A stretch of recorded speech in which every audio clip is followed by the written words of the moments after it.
Hello everyone, I am Squallcasting, bringing to you more StarCraft 2 entertainment. I'm going to do another game with Samutz here. We already saw one with him playing against the villainous Duelin. But in this particular game, he's playing against Mantooth. Oh, that name's hilarious. And honestly, that's the main reason I chose this as a second replay to do, because Mantooth. Who even thinks of doing a name like that? Like, you know, you're logging into Battle.net for the very first time, and it tells you need to choose your character name, your gamer tag, your identity online. This will forever be what you will be known as. Random statue, that's pretty cool as the tentacles go through it.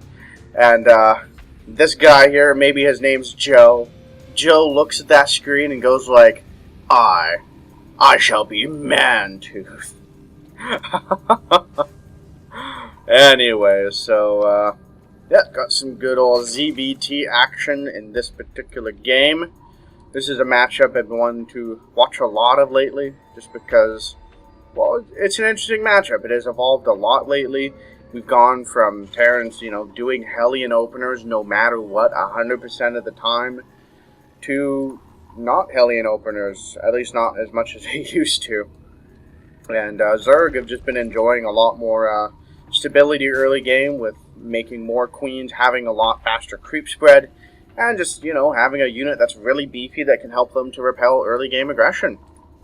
So good times. Mantooth here. I would hazard a guess that it's going to be not a 1-max gasless FE. Actually, it is going to be a 1-max gasless FE. Mantooth. Dude, you're messing with me. I don't understand. Yeah, so, yes.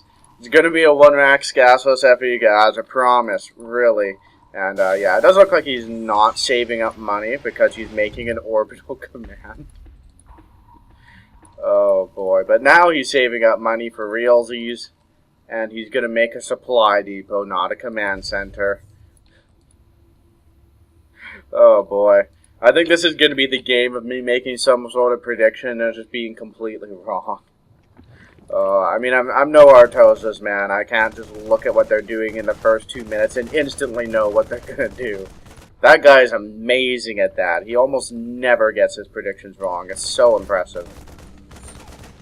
But I still have much to learn. I am young in the art of casting, so please be patient with me as I make mistakes. And yeah, there we go. There's the command center, 1-max gas SFE. See, I was right. I got there eventually. So, Mantooth. Making 2 refiners. I feel like every time I say that name, I need to have like a raspy growl in my voice. Mantooth. Get ready to expand. This will almost end up being a bit like my Dragon Ball Z cast if I end up doing that, which would of course be totally awesome. Some drones do, not drones, Zerglings do come forward. They pick off a single SCV. And Mantooth successfully defends the light aggression coming from Samutz. Samutz, of course, does have a single gas with just 2 drones in it. Interesting. Okay, pulling the remainder off, so just wanted enough to get that Zergling speed. And now all the mining he does will be to get minerals, so he can get as many drones as humanly possible.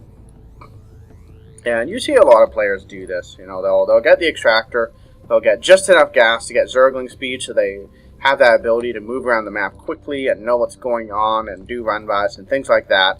But then they'll pull off the gas and they'll just make drones like crazy. And I wouldn't be too surprised to see him send out a drone really soon and take a 3rd. Certainly got the money for it, so we will see when he opts to do that. Getting a few Zerglings out just to remain safe.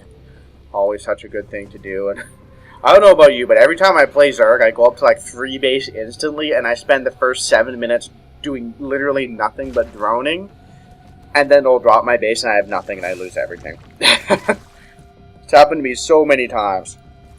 And this is the thing about Zerg that makes it an interesting race, you know. Every race kind of has a way of building units that's a little bit different from the others. Like the Terrans, they can get their tech labs and their reactors, and that alters what they can build and how many. Protoss can warp some of their units directly onto the field. Zerg, you either make units or you make workers, and every time you push the S button to select your larvae, which doesn't happen because I'm observing, but whenever you push S to select your larvae, you have to choose. Do I make workers and get a stronger economy, or do I make units? And it's a difficult decision sometimes, man. Looks like Samutz gets in there with just one Zergling. I'm gonna scoot on up. Oh, wow.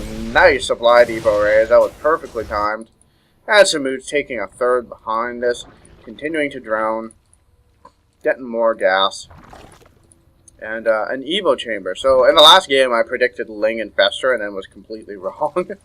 We'll see what happens with this game.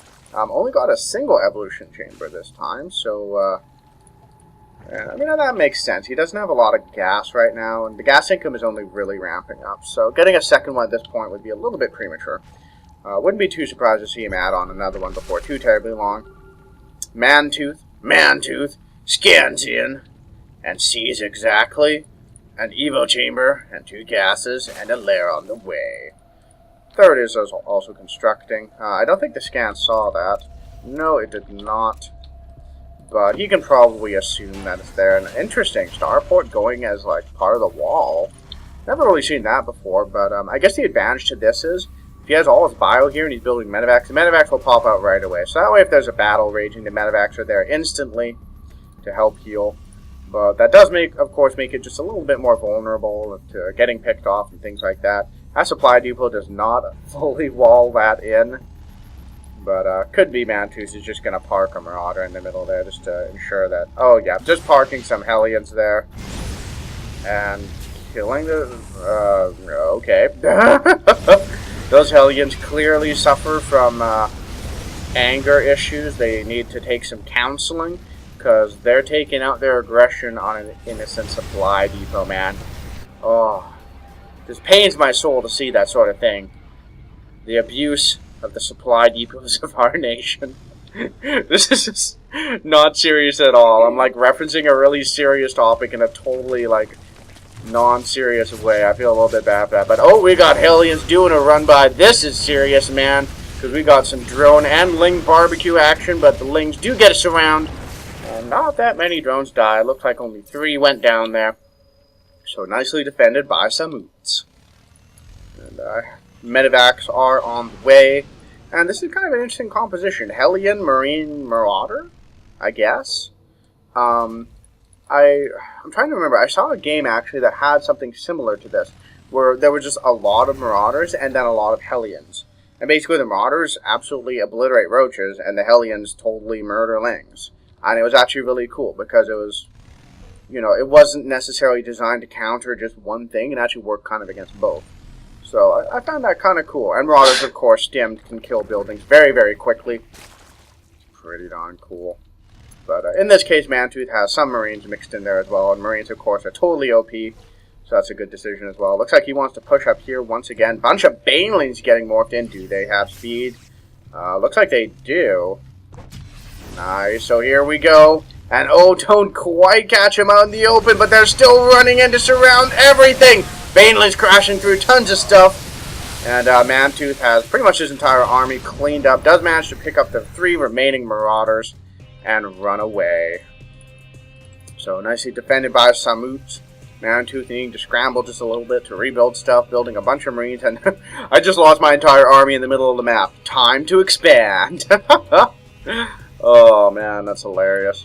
Looks like we got a hive on the way already. Wow, that's kind of fast.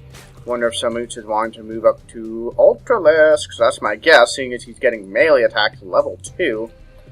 And either that or he just wants to ensure they can continue to get those melee attack upgrades and get the adrenal glands for the Lings, which is oh so good an upgrade.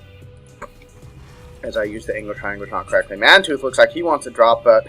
That's going to cruise right past all those Zerglings. So Samutz knows what's up. Mantooth might just go for it anyways, but Samutz, oh, trying to run on in. Bunker is exposed, but there are SCVs on the way. Will it go down? And it does indeed die. Samutz streaming Lings on in, crushing through everything. This drop could potentially deal damage, but Mantooth needs to worry about his base. I mean, doing damage with a drop is totally awesome, except when you just die, because And yeah, now that reactor on the starport does get picked off. The starport remains safe, but once it lands again, it will not be able to double produce those medevacs. Mantooth trying to drop in, but there's a whole bunch of Zerglings ready and waiting. They probably will die, but this does buy a lot of time for Samutz to rally in more and more defensive. This defensive Zerglings here continuing to fight. There are Hellions there to help repel it. And it looks like this drop has indeed been completely cleaned up.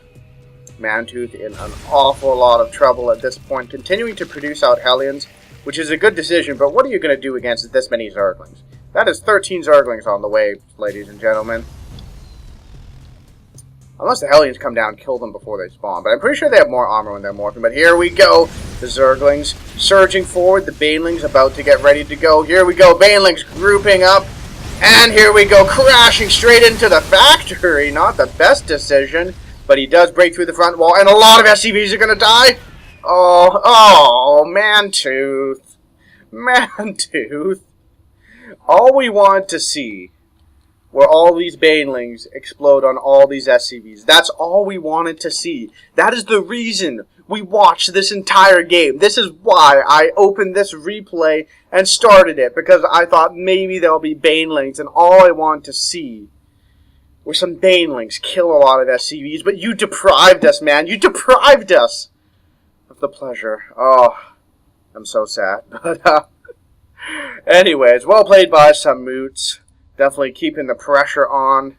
And Mantooth just not quite able to deal with Samutz's macro and his ability to just make a ton of stuff, which I guess is what macro is. So, well played by Samutz. Hope you guys enjoyed the video. I'll see you in the next one.